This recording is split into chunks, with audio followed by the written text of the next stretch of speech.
सबसे पहले हम जिस जगह पर रहते हैं उस जगह पर परिंदे, जानवर, हैवान, इंसान ये सब मिलकर जो है एक माहौल तैयार होता है।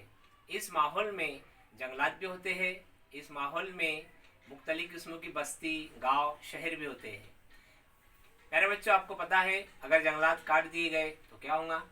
जंगलात काट दिए गए तो हैवानात के लिए रहने की जगह नहीं रहेंगी। क्यों? क्योंकि हरन, परिंदे, चीता, शेर ये सब जंगल में ही रहते हैं। अगर जंगलात काट दिए गए तो इनके रहने की जो जगह है वो तब्दील हो जाएंगी।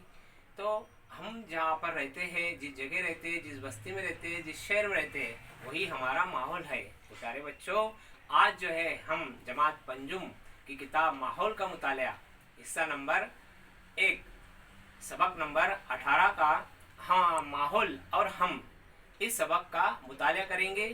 तो इंशाअल्लाह अगले वीडियोस में हम सबक का मुतालिया खुलासवार करेंगे। खुदा हाफिज़।